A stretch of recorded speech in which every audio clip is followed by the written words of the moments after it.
Birinchi variant 42 savol. Ya'ni ko'p allelilik hisoblanar ekan.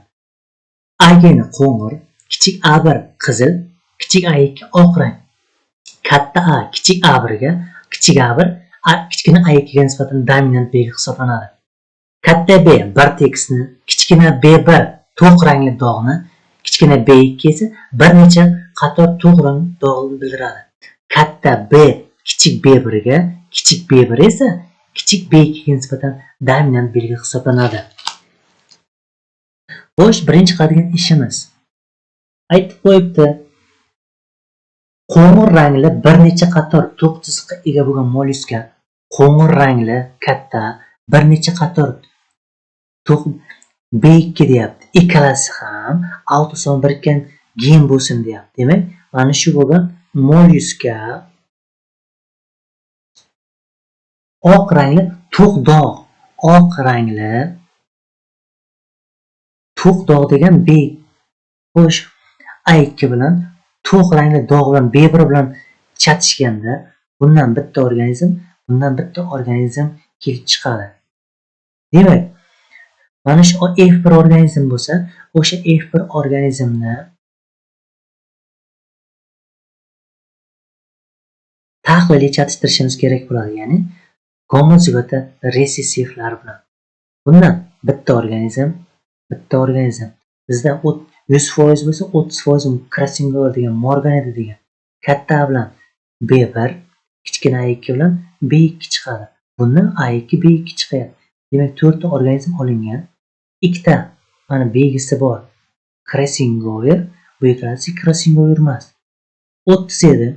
30 ni 2 ga bo'ladigan bo'lsak 15% bo'ladi. 15% bunga tegishli, 15% bunga tegishli. 70% edi.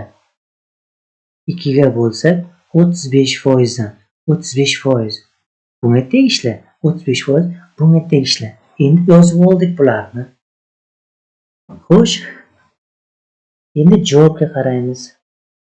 Jami 200 ta organizm olingan. 200 ta organizm olingan bo'lsa, 200 ni 0.35 ga ko'paytiradigan bo'lsak, ya'ni 35 0.35 bo'lsa, 200 ni 0.35 ga ko'paytiradigan bo'lsak 70 chiqadi. 70 ta birinchi organizmga, ikkinchi organizmga 70 ta. 200 ni ko'paytiramiz 0.15 ga, teng 30 chiqadi. 30 ta birinchi Krasingoverga, 30 esa ikkinchi Krasingoverga bo'ladi. Aytyapti, bekross chatishtirish natijasida A ga javob olingan organizm necha foizi tahliliy chatishtirishda ajralish ro'y bermaydi degan. Tahliliy chatishtirishda ajralish yuz bermaydigani barcha organizm gomozigota bo'lishi kerak. Demak, A2 B2 A2 B2, ya'ni 15% bo'ladi. Demak, A2 bilan B1 bu, A2 bilan B2 bu organizm chatsa ajralish yuz beradi. 15% hisoblanar ekan. B'siga javob qo'ng'ir rangli bir necha qator to'q chiziqqa ega qo'ng'ir rangli bir necha qator chiziqqa ega bo'lgan mollyuskalar soni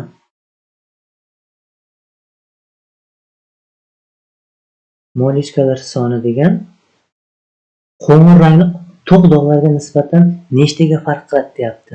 Qo'ng'ir rangli to'q dog'ga nisbatan nechtaga farq qiladi degan.